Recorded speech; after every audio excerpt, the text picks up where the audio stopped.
Yikes. Well, hello, everybody, and welcome to another episode of Jim and Rob Overanalyze Movies, the live video podcast for people who are looking for a deeper conversation about the films we watch today.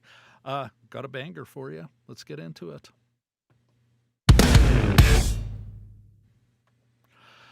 All right. Yes. Here, let me pull up my script. Got to get the script up. We do have a great show for you.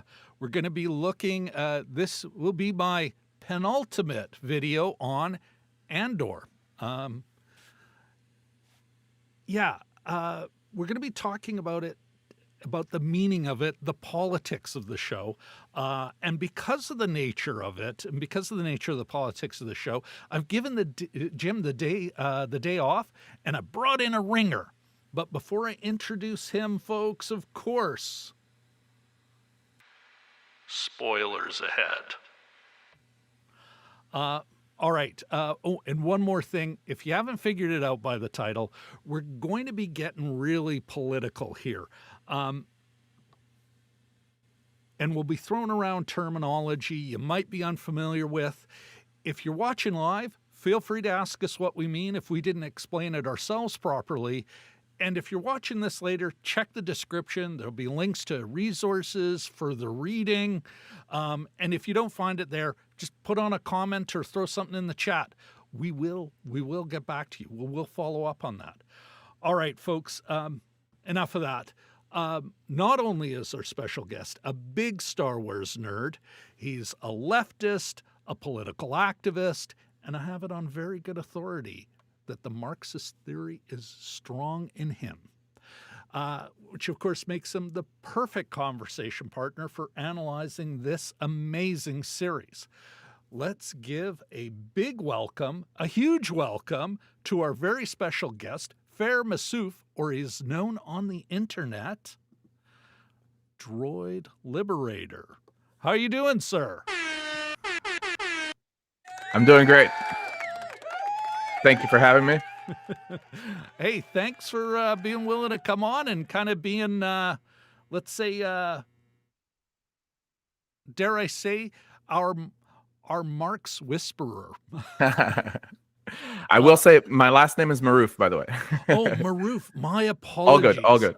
But thanks for the correction. No Yikes. problem. Ooh.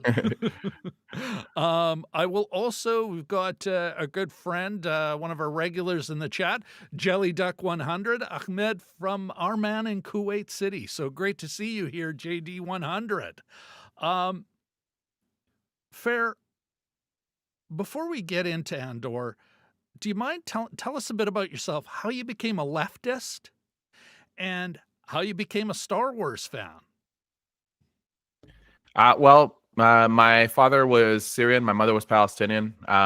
So politics was always something we talked about at home, although I didn't really know about their political history until very late.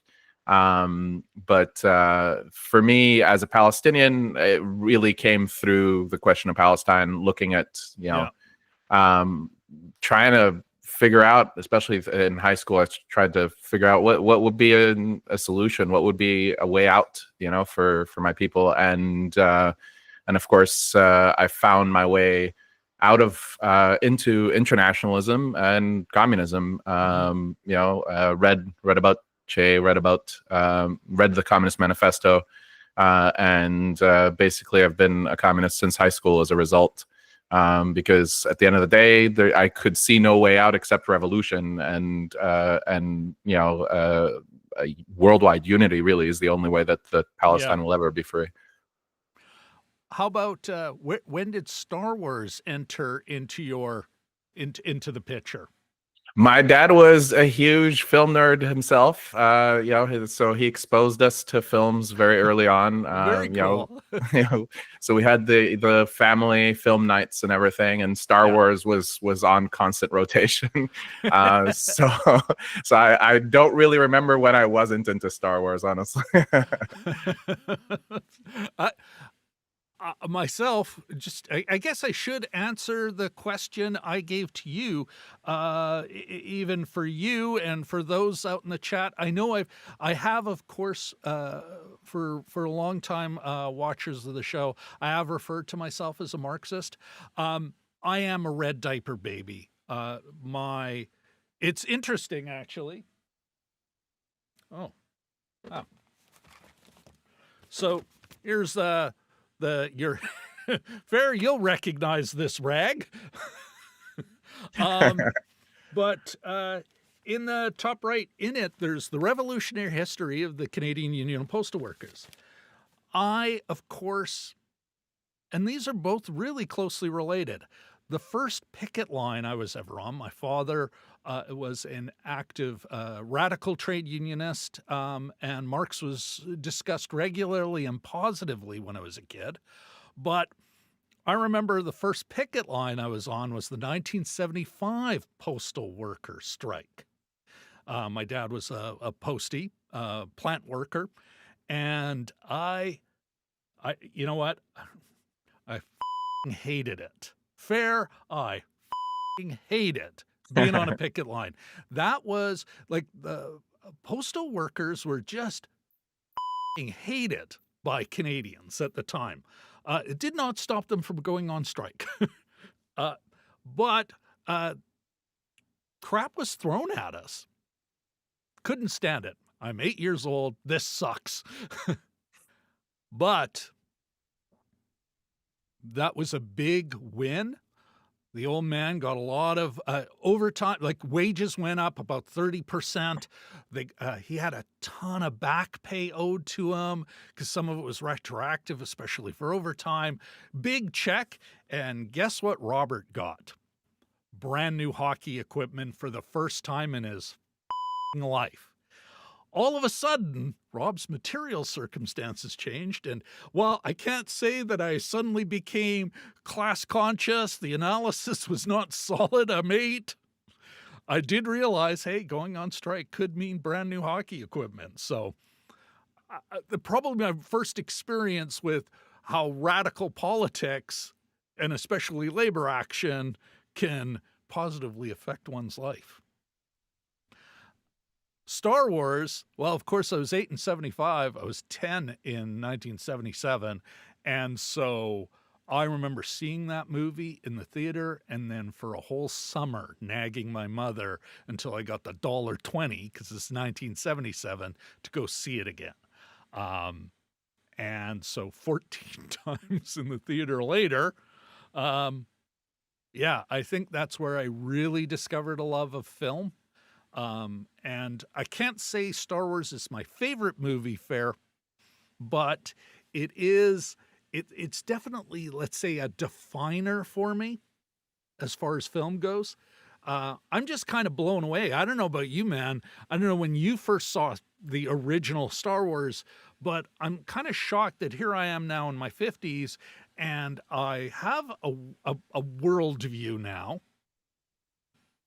And here's Andor, another Star Wars thing that I have not been excited about Star Wars since that first movie, but now I'm excited about it as an adult appropriately.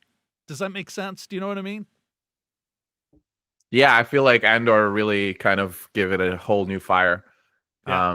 And I'm at this point, I will say there was one piece of media, Star Wars media, that made me excited again for Star Wars before this one, which was the Knights of the Old Republic games. That's a whole Right. That's a huge memory of mine. Yeah. But I have not been this excited since then. And it's replaced KOTOR as, in my opinion, the best Star Wars media that's been out there. Really? Awesome. Well, on that note, and you and I already talked about this offline, but for those who are watching now, why do you think Marxism is a great tool to analyze the politics and the meaning of Andor? Well, for me, I've always, when it comes to science fiction, especially, putting aside the debate about whether it's space opera or science fiction, I think things have kind of merged at this point. It's really important to look at the politics in a way that's kind of dialectical, in a way that looks at it as its own world. And lets it take on its own logic, its own life of its own, regardless of what was intended with the work. It can take on a life of its own, and then you can kind of see within, if an artist has done enough to fill that, you can start to see a logical kind of social system that emerges, because art has to reflect the world that we live in to some extent, right? Yeah. So we can't help but kind of put those things within the art that we create. And from that perspective, understanding the class dynamics, understanding revolution, counter-revolution, these things really, to me, bring kind of like a more lively understanding of Star Wars. If you've got this background, or if you've got this lens, you don't have to have like an in-depth background, but if you've got this lens and you try to take from it something to inspire us in the real world, I think you get a lot more from science fiction in general, but Star Wars especially. Yeah, no, I think I agree with you 100%. I think especially, though, science fiction, historical fiction as well, because they're both made really talking about the here and now. One isn't a science paper, the other isn't a history paper. This is what I think happened in the Napoleon Revolution. No, they're commenting on on the here and now, whether that was the artist's intent or not. And so I guess the real questions you and I are going to be exploring as we dig into some of the details is, in relation to our real world, the dialectics of it all, does Andor both critique our world now, the capitalist mode of production, dare I say, but does it also say critique or interrogate or inform, maybe, or add to Star Wars? Any immediate thoughts on that, or is this something we can save to answer to the end of our conversation? I have some quick thoughts, but throw down, man. I do think that Star Wars, even Lucas himself was saying that he was inspired somewhat by the Vietnam War. There's always been a critique. But of course, it's kind of limited and vague. And Andor really digs in a way that we've never seen before. You know, the rebellion was very general and vague before, Yeah. but now we see the people on the ground, the masses involved, not just some Jedi, right? That one of my favorite things about Andor is it doesn't focus on Jedi. In fact, there's not a single Jedi in the whole show. So you get to really see the masses involved, you know, the anonymous heroes Their that make a revolution. circumstances Yeah. that Yeah. they're in, why Exactly. they're rebelling, you Yeah. know. No, that's great. So I think that's a great answer for now. I'll add to this question later on when we're wrapping up, but I think you'd mentioned it, rebellion, kind of vague in the original Star Wars. Here it's like, oh wait, we see a structure, you know, the Game of Thrones versus Lord of the Rings kind of thing going on. But it is called a rebellion. But is it a revolution? What are your thoughts on that? I mean, I think the two kind of go hand in hand. But I think the thing that that I would say from a Marxist perspective, you can have a revolution that's a political revolution. You can have a revolution that's a social revolution, and I'll explain what I mean by that. And I think that one of the failures of the cycles of these Republican revolutions in Star Wars history, I'll explain why it's a cycle as well, is that there isn't the social revolution is never completed. So the political revolution is changing the political structure, the superstructure that's above the economy of Star Wars, the economic system of Star Wars, of the Republic and the Empire. But the social revolution never actually is finished. The economic basis of both the Republic and the Empire, there's the capitalist element, but there's also a slave economy, whether it's droid slavery or just straight up slavery. And both aren't really abolished in Star Wars by the rebellion. And there's a cycle. Now, I brought up Knights of the Republic before, and there was like a comic book series that was, or a series of comics that were released around the time of the game, kind of in the lead up to the game, which were set even before the game. So the game is set thousands of years before the movies, and the comic books are thousands of years before that. And this is the period when, lightsabers had backpacks. They looked almost like Ghostbusters backpacks. they had like a hose connecting to the lightsaber. It's a power pack. It was really quite primitive. But in that, there was one element that really stood out to me in one of these comics, was a droid slave revolt that was put down by the Jedi themselves. And that, to me, it clicked. That is why everything we see in Star Wars happens. There's this constant cycle of imperial degeneration of the Republic, this coup that is carried out by elements of the Jedi themselves. The Sith often come from the Jedi themselves. And it's kind of a Caesar kind of story to some extent, where the attempt to keep the ruling class in power is what concentrates power in the hands of some of these degenerate Jedi who become Sith. And then you end up with the Empire. And no matter how many times they overthrow the Empire, it comes back and back again, because they never end slavery. So the social revolution is never completed, and therefore you always have the political counter-revolution that comes again. It's a forever, let's say, reset of capitalism, but not an actual, okay, we need a new mode. I think I'm not sure if it was intended. Who cares? There is Andor does start with Cassian on, what's his original planet? Morlana 1. an industrial accident in the Old Republic, and it's the Old Republic that wipes everyone out. It's who his adoptive mother is like, we got to get out of here. The Republic is coming. You know, so you almost have, I'm wondering, don't want to take it too far, but I think we can apply it to our current lives.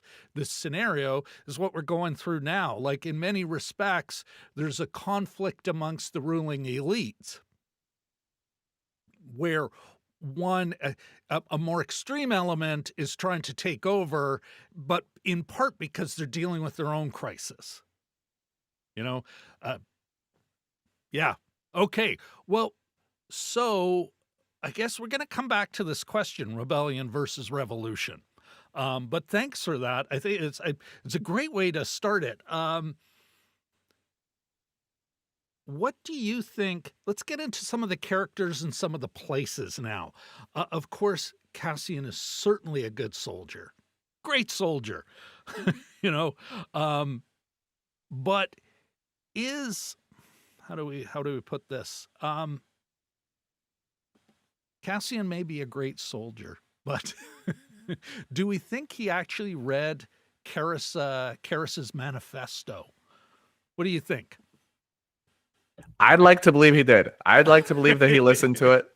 You know, it was a dying man's wish. You know, it was given to him, and you know, he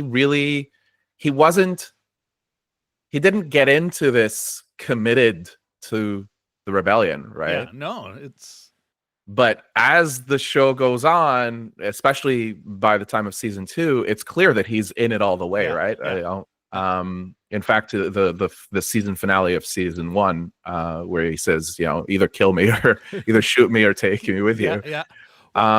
So and the beginning of season 2, where he's a year later and he's saying to someone new, saying, hey, it's like you've come home to yourself.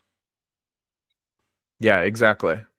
So I think he found himself in the revolution, in the rebellion. So I do think that he is inspired by that manifesto.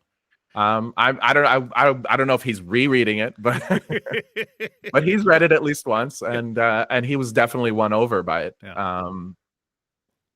I think for myself, I'm kind of wondering, but I'll let's put a pin on this one. He did certainly, though, show it the respect, because what is Partagaz, Major Partagaz? Here, let me pull up this poor schmuck's picture. What was Partagaz listening to but that? As he's waiting for that final call.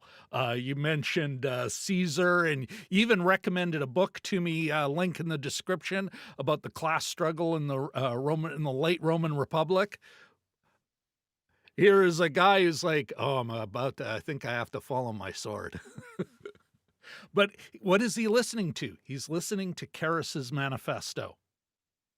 And so I'm not sure Cassian read it, but I am pretty sure he had enough respect for it that it is part of how the rebellion is growing, is that this manifesto, these ideas are spreading. Yeah, and Partagaz mentions that it's everywhere. Yeah. You know, it's everywhere. So I think he read it. Yeah. I think, you know, it's one of those inescapable works at that point. Yeah. And that's kind of like what we see with Partagaz. And you can hear in the way that he's kind of complaining that it's everywhere, that it's unstoppable, right? Yeah. You can feel that it has gotten this mass appeal now. And that he sort of understands it himself. You know, sometimes the enemy understands even better. You know, yeah, he's a little wiser, a little older, he still delivers my favorite line of all. It's like, it's an assignment to calibrate your enthusiasm. Yeah, I think Andor does a really good job of, you know, a lot of Sometimes when you have like a villain that you love to hate, and I think Andor really does a good job of providing those. And the actors did a really, really good job of nailing, the attitudes and everything, whether it's the stuck-up people or the people who are brown nosers or whatever, which is where to calibrate your enthusiasm blind. And even afterwards, because I've been that corporate guy. After why did I say that? Like, they are so human. They feel so real. Whereas, and this is not a knock on original Star Wars, that has its own place.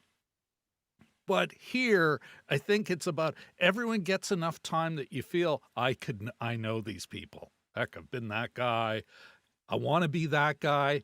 Yeah, I kind of get that guy. You feel them, which leads me to ask you, and I do want to highlight, first of all, Michael Malone, new man in the chat. He goes, I can't take the messages seriously when those who make it are bourgeoisie hypocrites. As I said to him in the chat, I don't actually, I'm not, I don't think I agree with you, but we are going to discuss that later on when we're starting to wrap it up. So let's put a pin in that. But coming back to this, we talk about Cassian. We got Cassian and Bix. We have to kind of go to the dialectics keep coming up, Fehr? I think next we got to talk about Dedra and Syril.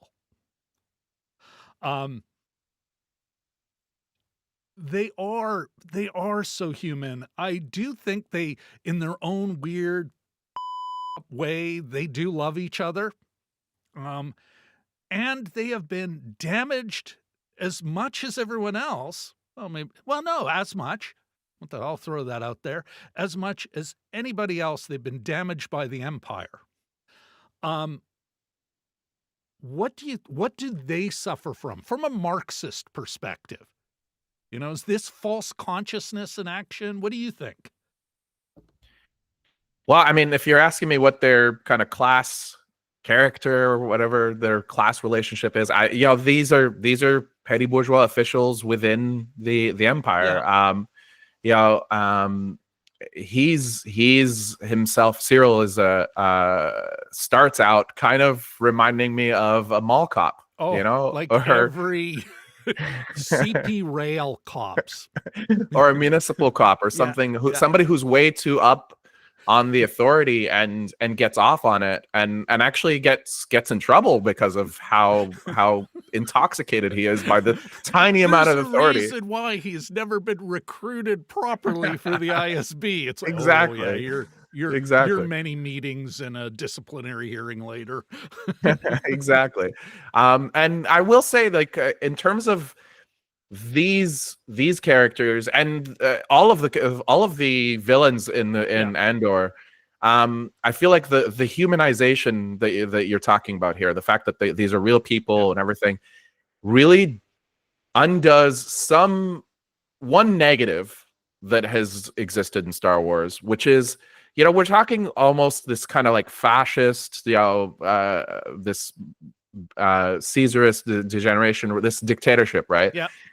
But Darth Vader is cool, Darth Maul is cool, so there are people who, for unironically, like the Empire, which is weird, right? And dangerous now, we're seeing in these days, in these times, right?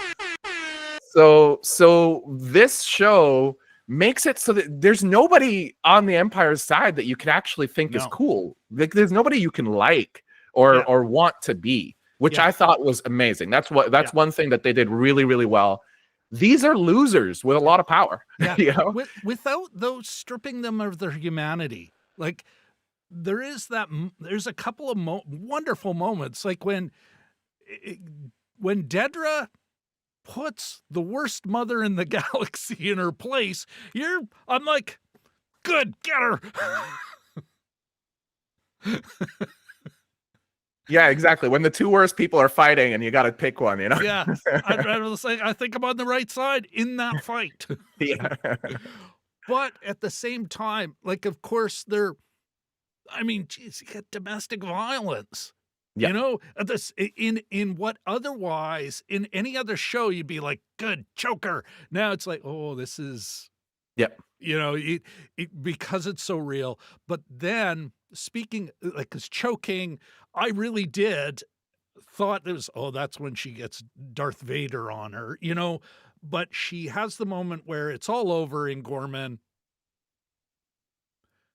The project she didn't want to take on, and there she is, her lover is dead, screwed up a relationship as it is, and she is struggling with the collar because all the Imperials, all the in crowd wear those ridiculous high collars, Yep. even tailor them to get even higher. Syril, that Yep. poor schmuck. And it's there that she's feeling it and she can't take it off as she's having a bit of a meltdown. It's only when she joins the proletariat in jail that she's finally rid of a collar. Yep. She's going to be in a labor camp for the rest of her life. Yeah. And you know, that's the thing, is the imperial machine, it ends up crushing everybody, right? Yeah. So in that sense, yeah, they end up crushed just as everybody else is. Yeah. Let's go further into some of the characters. I mentioned, you know, kind of what would a good Marxist say about, maybe we can bundle them together, maybe not, but, you know, you got Mon Mothma, a great character, a likable character, but I think they're not without, not still worthy of criticism. Bail Organa, and by association, Princess Leia. She's only offhandedly referred to, never referred to by name, but they are tied together. But that poor schmuck Tay Kolma, Davos Skulden. What do you think? What is the Marxist analysis of these chumps? Yeah, I mean, you know, at the end of the day, we are looking at people who are a part of the ruling class, but are victim of the clique that is taking over this kind of Caesarist degeneration. Yeah. And so Caesarist, Bonapartist, these are Marxist terms, and Caesarism and Bonapartism are very similar phenomena, but on two different class bases, property bases. So, you know, obviously in Star Wars, the property base is not that divided, right? You have some capitalism, but you also do have slavery. But you know, in terms of Rome and France, what we were looking at, you know, Bonapartism is this degeneration, but on the property basis of capitalism, of private property. And in Rome, it's the same, but on the property basis of slavery. And what it is it's kind of a period in history where the class struggle is in an impasse, and the masses cannot cannot finish the ruling class. Yeah. But the ruling class can't keep put the masses back down, right? They can't return things to back the way they were, normalcy, order, all of this, without constantly relying on the sword. And the more that they rely on the state, the more that they strengthen the state, the more the state begins to gain a bit of independence, relative independence. They still represent the ruling class, even against their own interests or against their own will, but they represent their interests. They begin to raise themselves above the class struggle, above both classes, and begin to strike blows left and right against both to save the ruling class from themselves. Yeah. And often what comes about is you have this clique that actually will kind of eliminate or repress the rest of the ruling class in order to save the system from itself and to crush the resistance of the masses. So you had this with Bonapartism, and you had this with Caesar. He saved slavery because the slave revolts just did not succeed. Yeah. And so after eventually the state becomes this monstrosity that's above both. and ends up kind of representing itself to some extent, a little bit independent. And in a way, that's how I see things with this cycle that I was talking about in Star Wars. Yeah. Both my Marxist friends and my more Star Wars geek friends have heard me rant about this a lot.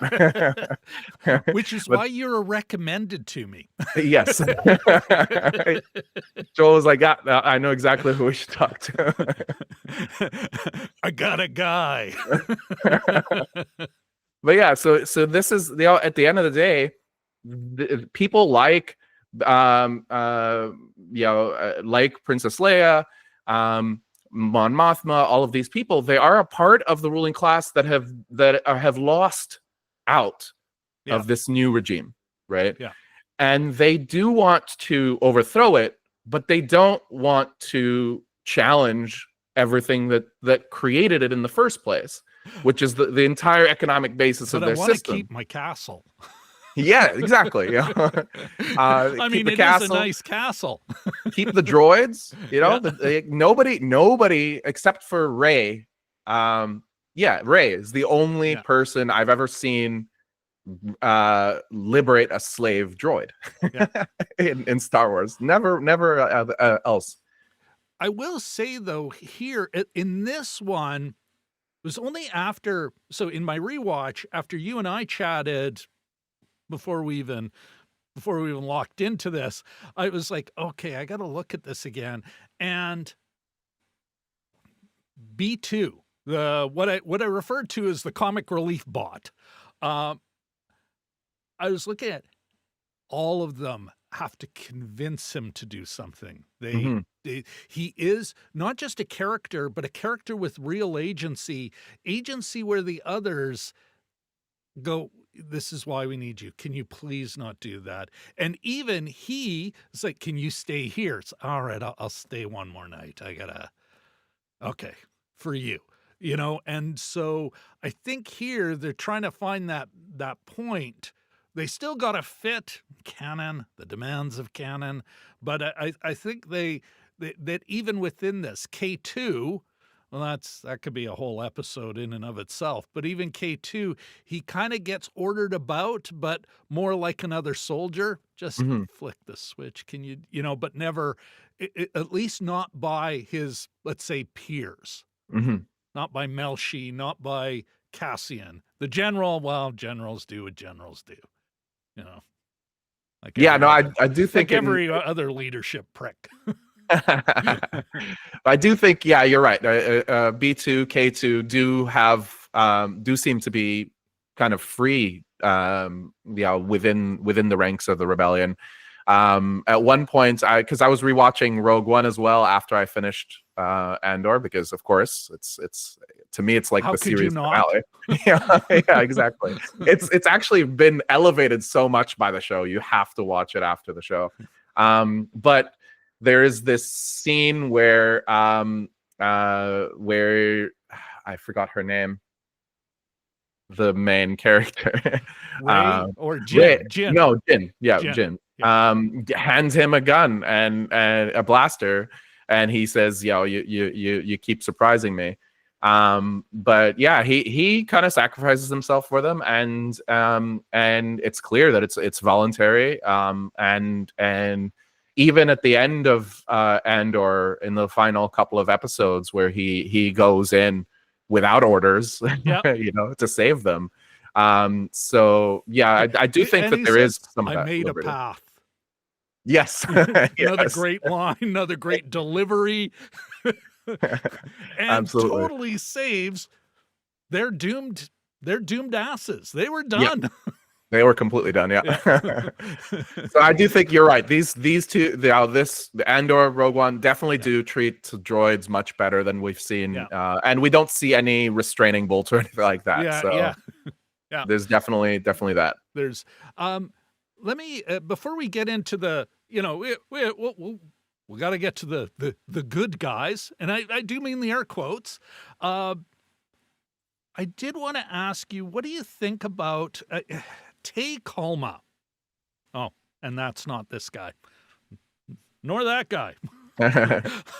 Tay Kolma, though, the friend the upper class, the bourgeois friend of Mon Mothma, who connects him to this guy, Davo. Is it when I think of Tay and I think of his, he's about to fall out of his class, which is why he threatens in a ham-handed, mushy, kind of terrible way, threatens Mon Mothma, trying to shake her down.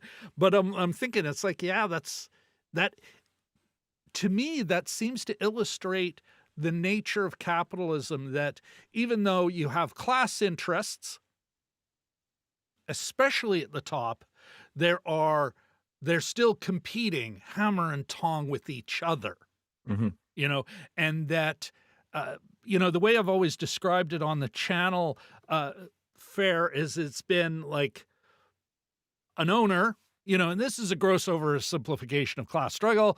Check the description below, but we have, in general, two big classes or two key classes: the doers, the us's, the vast majority of the people who watch the show, and then owners. And that's their only job.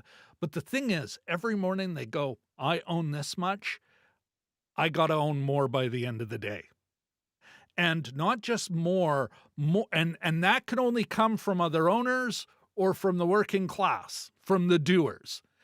And if they can take it from both, they're even happier, because every other doer or every other owner is trying the same thing. They're trying to take more, to own more. And if you lose that day too many times, all of a sudden you're no longer an owner. You're a doer, which is, Tay Kolma's ultimate horror, why he's willing to blackmail a friend, perhaps an old lover, is because he doesn't want to be, it's like, whoa, I don't want to become one of them. Does that, what do you think? Have I got a good read on that from a guy whose theory is strong? Yeah, I would say, there is this pressure amongst the ruling class, and he even brings up how the rebellion, the revolution, is threatening his economic interests. He brings up that all of these actions are hitting his assets directly or indirectly, right? So the chaos is also indirectly bringing down his profits. And he does this in these hushed tones, in this kind of like angry whispers at somebody's wedding, like, how could you bring this up at somebody's wedding, but this is how it is. But yeah, these death threats, right? But there's this quote from Fall of the Eagles, which has Jean-Luc Picard, Patrick Stewart playing Lenin, where he says, never trust a liberal. And that's what this is. The liberal bourgeoisie. I will link to my rant about don't count on liberals here. Okay, exactly. Continue. The liberal bourgeoisie will, under certain conditions, move against their enemies within the ruling class.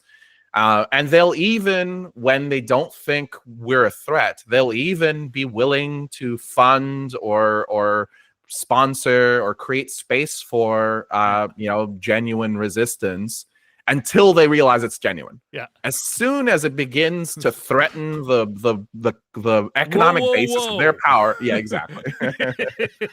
and that actually is what led to the failures of the 1848 revolutions, which we were talking about France, which leads eventually to the rise of the 18th Brumaire of Louis Bonaparte, who was Napoleon Bonaparte's nephew, sorry.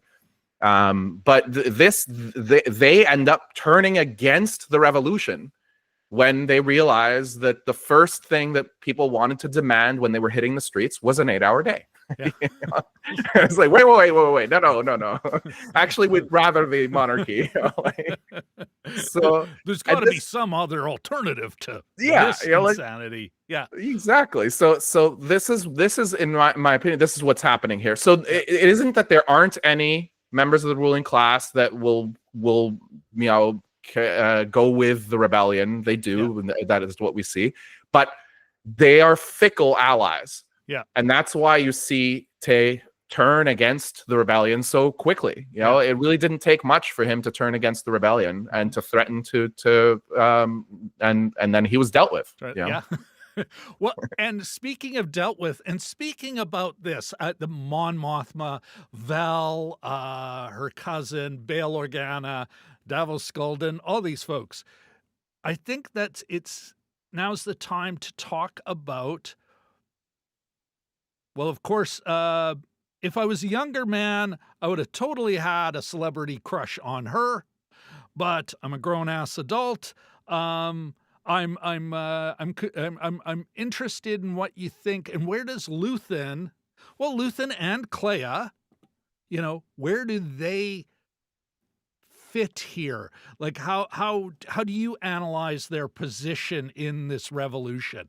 They're certainly the ones who focus Mon, you know. Yeah, definitely. They played a key role, and they're part of that anonymous crowd of masses of people that actually played key roles at key moments in history, whether in this rebellion or just if we're talking in general as well. You know, most people involved in revolutions aren't known and aren't in it to be known, right? But he certainly played a very key role, and kind of building an underground, right? Like, and laying the groundwork that eventually leads to the base at Yavin 4, and eventually really allows the rebellion to exist, even, and is promptly not just forgotten but erased. You know. Like that moment of they didn't want Cassian to bring Mon Mothma himself. They wanted a squadron from Yavin 4 to bring her in. They needed the official rebellion. Exactly. Bring her in so they could have a speech. They wanted the glory, you know, and he's not in it for the glory, right? Like he's in it anonymously. He's in it really trying to do what needs to be done. Now we can agree or disagree with some of the things he did. We can say he should have done this more or whatever. But at the end of the day, we have to admit that he was genuine about what he was doing. And he was not in it for the glory. There's three great monologues, I think, in the whole series, and his was one of them. His to Lonnie, one of his agents, where he's like, you know what you got yourself into. You know, he reminds, especially some of his regulars, hey, I told you. It was always a choice for him. Even Kleya, as a child, it's like, you got to know what you're getting into here. You know, speaking of, and I think that you've got a few different rebel groups here. It kind of charts this path. You got the Maya Pei Brigade, those ding-dongs. Saw Gerrera's partisans, and all I can think is, it's like, I guess this is like Tito if he was really getting high a lot, you know? Off gas. It's like, what I'm still kind of like, what the is that? What's going on here? But you've got him, you've got, of course, the rebellion, the capital T. But it wasn't until I was prepping for the show here that I was like, well, there is another group. It's not just Luthen and Kleya. It's Luthen, Kleya set up a network of friends, you know, and these people know each other. And so there will be this thing, one of the great emotional moments for me in the whole show is Vel and Kleya, who've been like this, the whole thing. Now they've both had these traumatic experiences. And it's Val who flips I have friends everywhere, the password, the passcode. Flips it around. So you have friends everywhere in a real, Jesus, I'm getting choked up now, but in a real moment. And that is part of Kleya's start of her recovery, and start of her change. But even like you see Cassian as he's leaving is a different character here, even at the end, as he is in Rogue One, I think. But there, it's like there is a man with friends. There is a man that's connected. But what was your read on these rebel groups? Where do you kind of place them? Okay, let's say we won't talk about the rebellion proper. We've given them plenty of airtime. But what about the Maya Pay Brigade? What about Saw Gerrera? Do you buy my idea of Luthen's friends as being almost like oh no, these are the committed, I wouldn't dare call them a vanguard, but they deserve a label. What do you think? I mean, like there's all these factions, right? And yeah, it's tough to place each one, right? Yeah. But it is still Star Wars. It is still Star Wars, yeah. So there's still going to be some obscurity. But Luthen's faction gave birth to that manifesto. So they must have been doing something right. But I do think like there is kind of there's a benefit to the fact that the fact that you see this united front, but you also see how messy it is. I think that's important. We're all on the same side, kind of. Yes, exactly. They're humans. Yeah. And humans can do dumb things like we saw with the Maya Pay Brigade.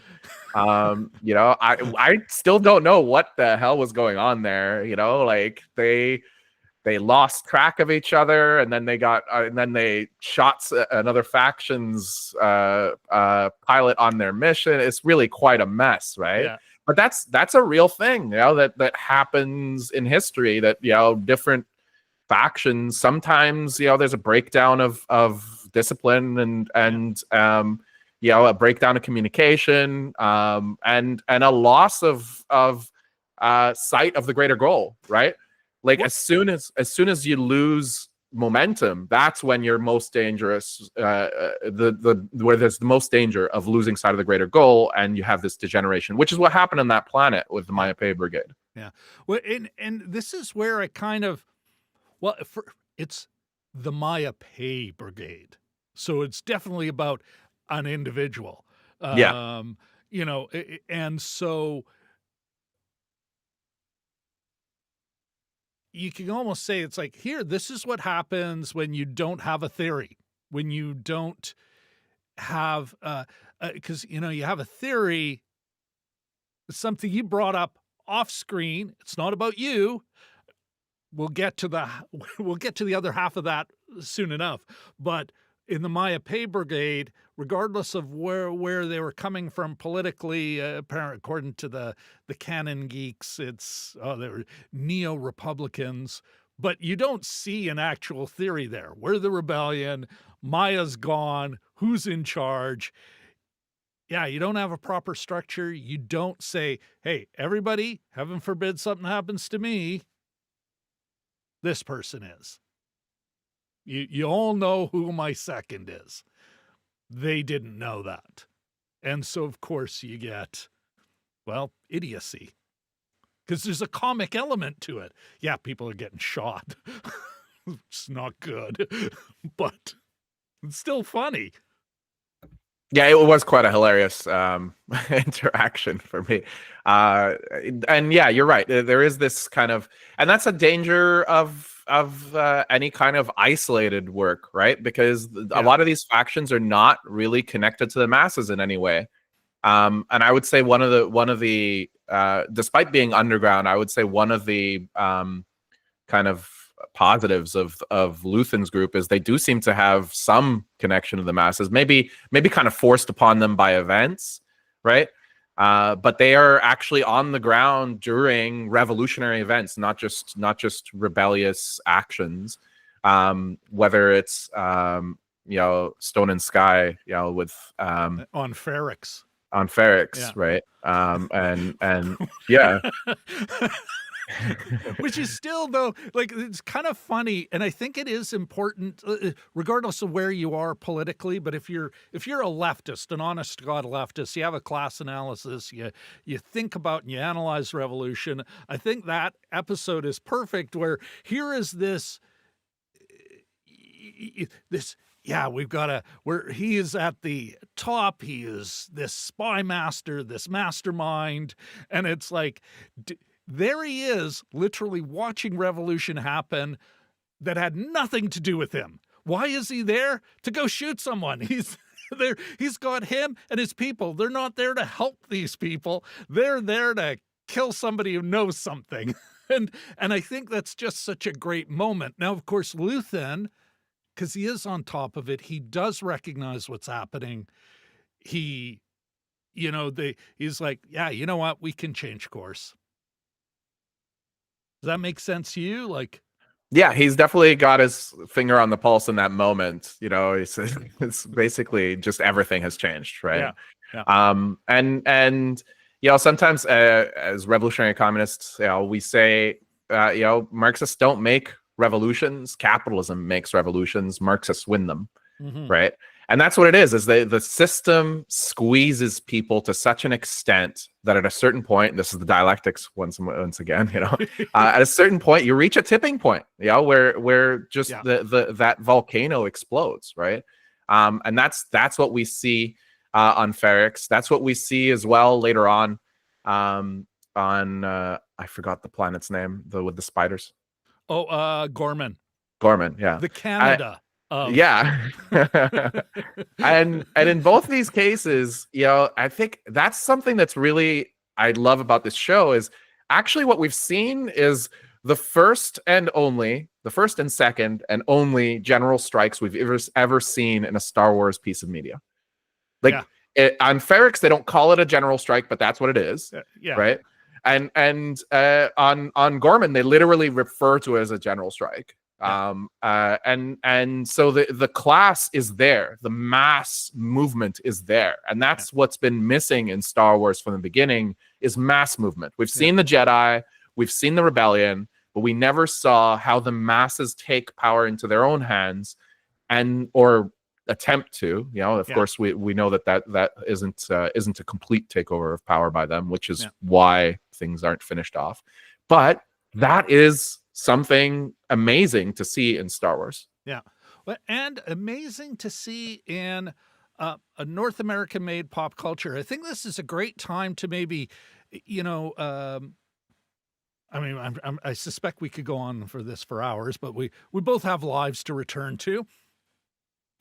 But I think this is a great time to bring up Michael Malone's comment about, this being generated by bourgeoisie hypocrites. I don't know where Tony Gilroy's coming from. You and I both, I don't necessarily subscribe completely to the idea of the death of the artist, but I do agree with you in that, we've got a text. We have to interpret it on its own.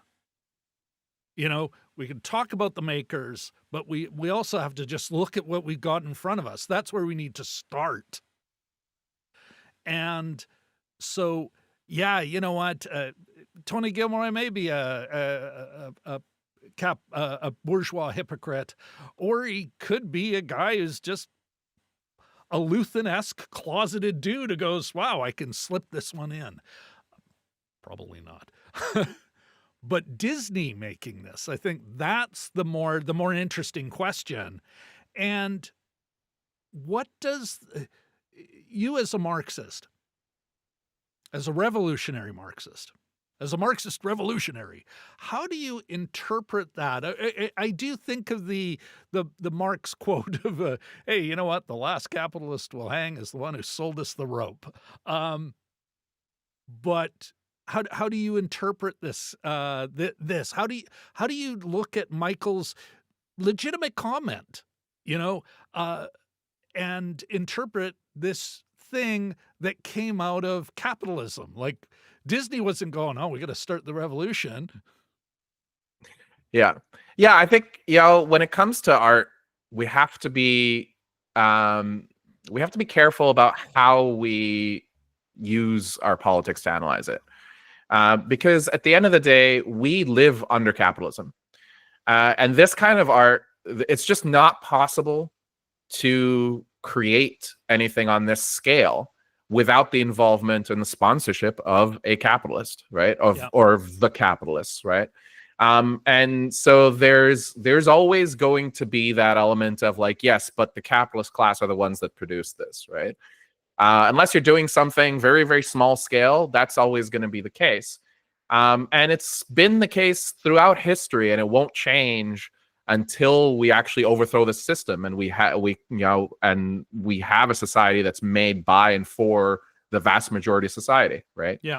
And so that doesn't prevent these artists from using whatever space is given to them to challenge that system, right? And look, I'm not in anybody's head. I can't, read anybody's mind and tell you whether anybody is actually a revolutionary Why at heart. not? This is not Star Wars. I can't wave my hand and look at that. But what I can say is, I think without even being a revolutionary communist like I am, any artist working today sees, if they don't see that the world is really, really relled, to use a Star Wars term, then they're lying to themselves, right? And if an artist that's lying to themselves can't make good art. Yeah. So the capitalists, if they want to make money, they need to be hiring the artists that are actually going to be critiquing capitalism, right? Yeah. Now, that doesn't mean that the capitalists aren't going to try to censor or try to stifle or clip certain things, but they are going to have to release more and more art that speaks to the anger and rage in society, because we're angry. We're not going to consume media that doesn't reflect that, right? That is why we're seeing so much stuff coming out now. And we've seen this throughout history. Any time of a revolutionary period, the arts will always veer in that direction, unless it's fascist art, which is not going to do well, right? Well, or let's say from the right, sometimes my comments on that kind of art, the gentleman, the beekeeper, these right-wing power fantasies, they also, I think, speak to that anger. From an incredibly right-wing perspective, but from let's say a reactionary right-wing perspective, but a working class perspective. One of those things where it's like, you've been maleducated, man. This is not these are not the villains you're looking for. You dumb. All right. Well, no, I think that's a great. I think that kind of captures it. For me, just to add to it, bourgeois hypocrite or no, motive or no, the art stands on its own. Yeah. And even if the art, you can have this conversation, let's say, we've already alluded to it, the needing to fit into canon. And so, of course, it's still Baal, Organa, and, Mon Mothma. Who's taken over? The Rebel Council. There is that, but that a Marxist analysis you can still draw a lot of lessons and a lot of use it to learn, get a deeper understanding of Marxist analysis through any art, and even let's say, I referred to the beekeeper, that workman-like mediocrity. There's still something worthy there. So to Michael, thank you very much for your comment. But I don't think either of us agree with you. I know I don't. It doesn't sound like you do either. No, I don't. and I As think I point this way, because that's where your screen is. He's really, whoops, there. All right. We do. I think we got to wrap up. We've still got. There's still a couple more questions I want to get to before I let you go. And heck, you may have some other thoughts that I have not brought up. But I do want to. Before we do that, I need to take this opportunity to beg everyone for a like, a subscribe, and of course, please ringy-ding that bell. All right. We did ask at the beginning, does Andor critique, interrogate Star Wars, add to it? There's a relationship there. There is a dialectical relationship between the two. And let's say canon in general. I also asked, does it critique the capitalist mode of production? And we already did. How does Marxist analysis explain Andor's production? I think you've answered that well. But on the critiquing Star Wars, what have your thoughts changed based on our conversation? Droid Liberator. Well, I think you pointing out the kind of treatment of droids on the show kind of a little bit gave me a bit more of a positive outlook on that aspect. I think that Andor is, it does shift the focus towards the working class and the droids, more than anything we've seen before. So in that sense, I think it's definitely an improvement. It's added something very much missing in Star Wars, that mass aspect, that was, these anonymous masses are what makes a revolution, right? Yeah. And as I said before, there's 2 general strikes in the show, which is some kind of record in sci-fi. So it's definitely gonna be on my constant rotation of shows to rewatch. And it's now that I've done Andor and then Rogue One, I'm gonna have to go and watch the episode 4 and continue from there. But yeah, no, I do think that it, in a sense, by filling in what Star Wars was missing, that in and of itself is an admission that it was missing it. So in that sense, it is a critique, right? But it's not like a negative. It's a love letter to Star Wars that adds to it, right? And it's something can do both. Yeah, like exactly. Something really good should be able to do both. Add to it while, pointing out the holes. Yeah. Yeah. Exactly. Yeah. I think it also is maybe if there's a negative critique here, it's a negative critique of some of the other truly terrible Star Wars products. Some of the other films where it's like, oh, woof. And now I think a lot of The Mandalorian, same thing. Like it's covering some of the same ground, but you look at a lot of The Mandalorian, Andor, and then you put it against some of this other just shit. And there you can kind of go, well, what's your excuse? Let me ask you this.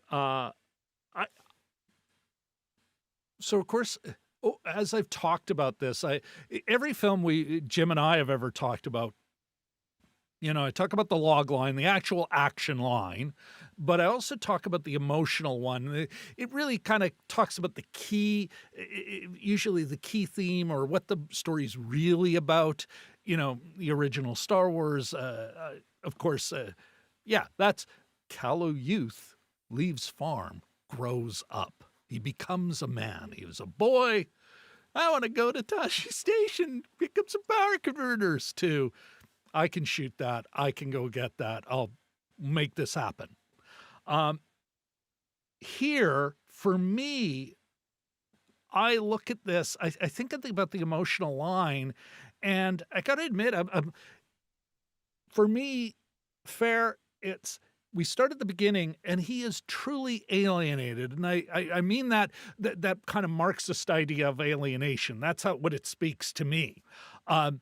Cassian is alienated at the beginning. He is a man on his own. He has friends, but he uses them. He owes money. He treats a bit of a teenager there. He treats, even though he's a grown-ass man, he's treating Marva's home, his home, like a hotel. Sometimes he sleeps on the ship. Sometimes he just disappears. Untrusted, trusting no one, and untrusted even by his intimates. They love him, but they're like, I'm not lending you any more money. By the end of it, this is a man who truly has friends everywhere. He is integrated, like he is connected. He is committed to a cause, but he's also connected to other human beings. And so I think that's what it's really about, how this alienated man becomes an integrated man, a social man, a socialist man, let's say. What do you think? What do you think it's really about? Yeah, I mean, like that line, I've got friends everywhere, you know, that really kind of like that feeling of seeing in each other, you know, ourselves in the revolution is something that in every revolution is experienced, right? You know, the moment where everybody's flooding onto the streets for Marva's funeral, and where she says, "Fight the empire," right? And yeah, it's a very emotional moment. You know, and it's like action, a wake exactly, up. yeah, You know? exactly, and she revolutionary woke. Yeah, and she spent her entire life as well alone, right? Even with Cassian with her, she still was alone, right? As you say, alienation alienates us even when we're in the same room as other people, right? Capitalism alienates us from each other in ways that are so toxic, and you know, it to some extent stripped, and I do mean poor Dedra, stripped from her parents who are labeled as criminals. Were they criminals, or were they? It is a cops and robbers story. This is also another thing that blows me away about Andor. We might think it's about a war, and no, he starts a criminal, he ends a criminal. It's the cause is different, but these are all marginalized people. And the enemy is not, it's not Darth Vader. It's not Palpatine. It's the police trying to keep a lid on things. That's their whole goal. Flatten these criminals.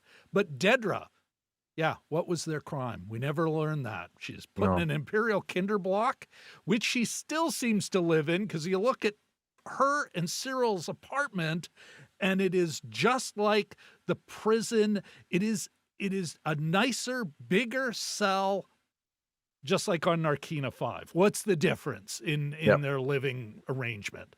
The bed's softer, maybe.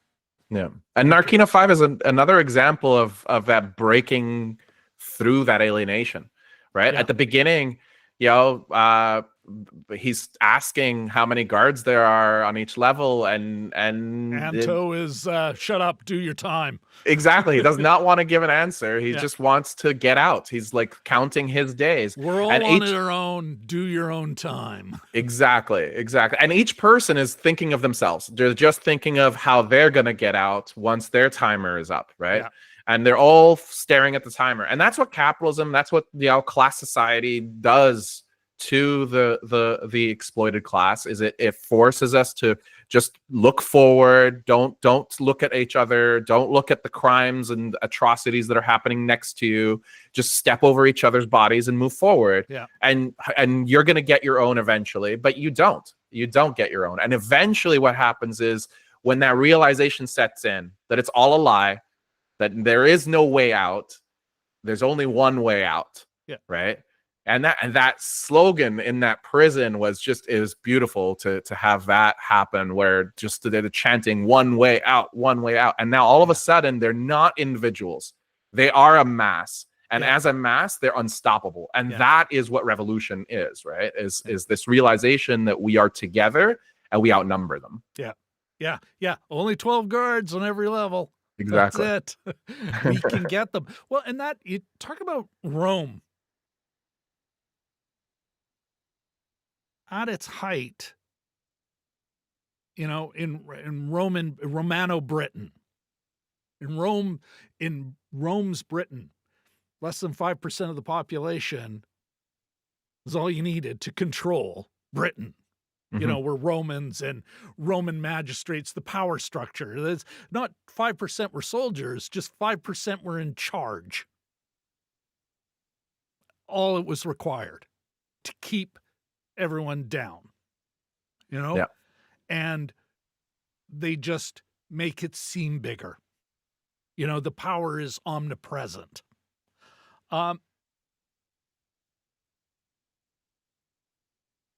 I was going to say, so in my questions here, I was like, it's all over.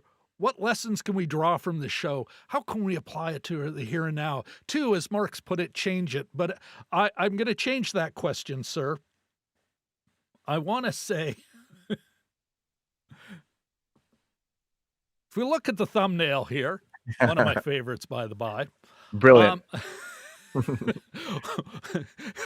What would Trotsky say to the meeting of the Rebel Council? And really, to us now, as we've watched this film, we've watched this remarkable film, or this series, this show, what is that call to action for us? It's to take from the show the power of a mass movement. You know, all of the work that they're doing in the underground, it isn't able to really break through until the masses are actually involved. That is what actually was the tipping point on a lot of these points, and there are multiple of them in the show. Yeah. Gorman, Tarkina 5, you know, all of these, and Fehr, and so you have this possibility that is being created by capitalism, by this shared oppression, shared exploitation that we're all feeling, this rising pressure in society that everybody is feeling, that something must change, and that even there is on the places that don't. I'm thinking more. What is it? The farm, the Minarao, where you know they all say something. People got to know what's happening here. Yeah, yeah, yeah, and you know, and you mentioned you know how it only takes a certain amount to rule, and that only works because of divide and rule, right? So they keep you divided. They keep you, you know, they keep it quiet about what's going on where, right? You know, they banned TikTok because of a genocide. You know, like you know, all of these things. It's so, you know, but there is this inevitable march towards an explosion, a social explosion. It's gonna happen on Andor. It happens multiple times in multiple places. And it will keep happening, right? And it'll keep accelerating, and it won't stop, and the ruling class won't stop strengthening the repression until we can actually unite all these forces into one, and finish the job and overthrow the ruling class. But that requires an organization. So it's one thing to have spontaneous uprisings, but what we learn from Gorman is if they're not organized, if they're not, they can easily be manipulated. They can easily be massacred, right? And crushed. But what's needed is a centralized organization that brings all of these together, brings the masses together, and concentrates their forces against the entire system. And for me, that's why I'm involved in a revolutionary organization myself. And these guys, I guess. Yes, that will be our website. I'm a member of the Revolutionary Communist Party here in Canada. So and that will be Marxist.ca would be the website. And I would urge you to educate yourself. There will be links on some of the things that I thought might be related to Star Wars, to analyzing the society in Star Wars, like the Bonapartism books and the Roman Republic books. But there's the website for day to day, because you know the important thing is what we do now. It's, you know, it's good to talk about art and how it inspires us politically, but we have to actually act, because you know the whole world is staring disaster in the face. You know, so I think we do need a revolution, and I think we need revolutionary organization, and these mass movements are coming. So anytime that you feel despair. Just remember, it's always darkest before the dawn. Yeah. And we've saw that in Andor. That bubbling under the surface, everybody else is feeling that despair, but it's actually anger that hasn't had an outlet. And I think this is something we can take from, not just from the text, get all English majory. I don't have an English major. I'm stealing that. But we can take from not just the text, but we can take from the creators. Gilroy has been emphatic, and you can see it in how real it feels. But sometimes, like, some of the images are like, that was Mexico 1968 when the Gorman massacre. Let's say I cannot pronounce the Mayan word, so I'm just going to say it happened in Mexico City in 1968. There is regular historical references over the last couple hundred years that it informed this work that we're talking about. And so it's not just, as I like to call the channel, it's not just a movie, it's not just a TV show, it's not just entertainment.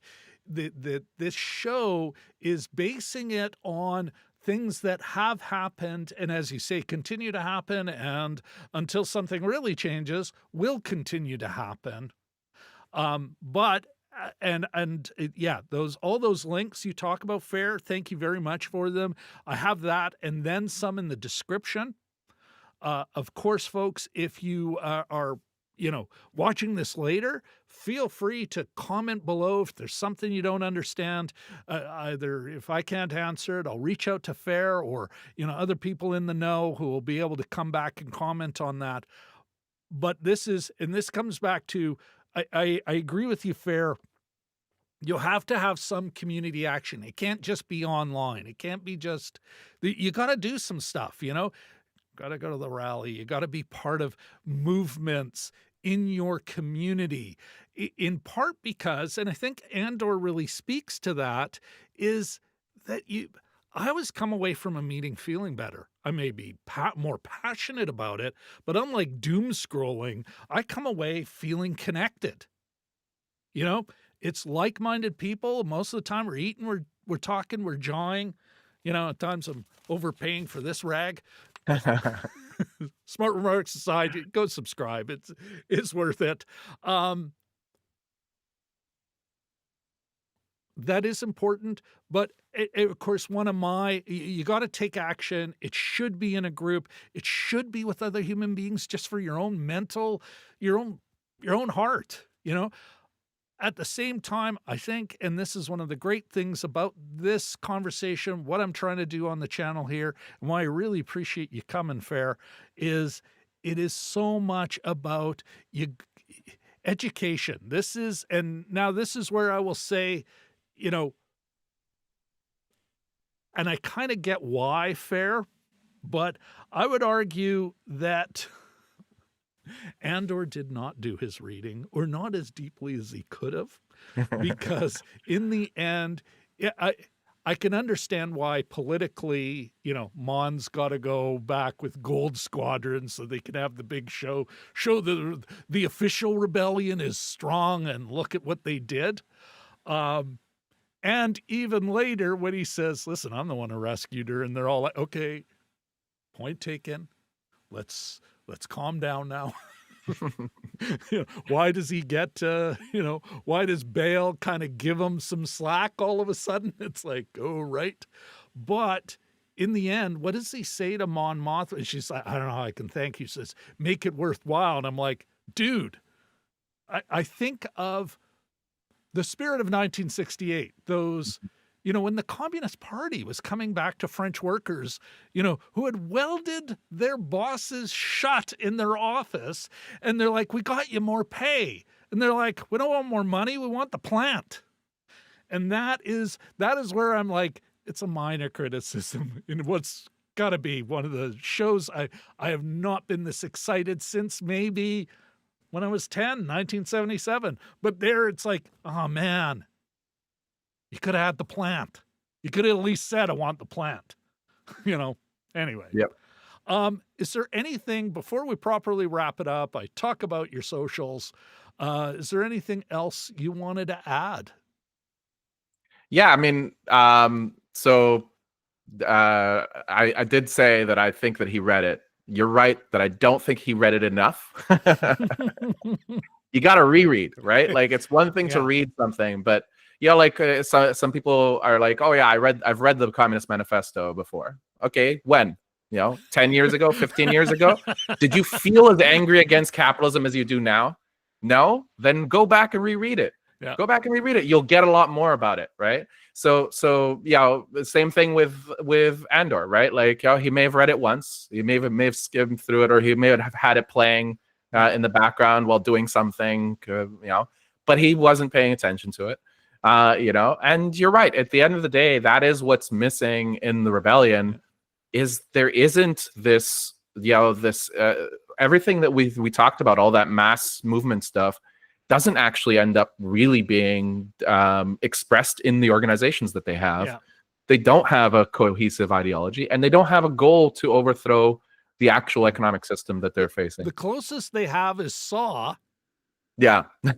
His critique, which is solid, but Mhm. it's also like, yeah, but you're snorting chemical fumes, man. Yeah. Like, not even something that gets you high. Literally, an industrial accident.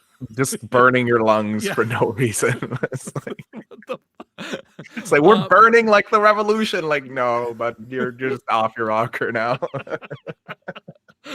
It is nice. Like, I don't know why Willman did it, but that we see him later not getting high on Yes. rhodium or iridium or whatever the hell they're calling it. Yeah, at least he wasn't permanently damaged by that experience. Now, at the same time, I will now cut Cassian some slack. Mhm. What the hell? Because I don't want it to be, he didn't do enough of his reading. I'm a well-fed man sitting in his personal home studio here in Winnipeg, Manitoba, Canada. He did just once again rescue another extraction. He might have been at the time kind of going, oh wait, let me consult my notes. No, make it worthwhile. I don't care. I want to get my buddy to health and safety. I'm tired. So maybe we'll leave it on that note. We can cut Cassian, who's done a lot for the revolution or the rebellion, however you want to call it. In that moment, what the hell? It's not like he could go back to a committee. Sorry, I have to consult with the workers' committee. He didn't have a reading group to keep him on track. Did you do the reading, comrade?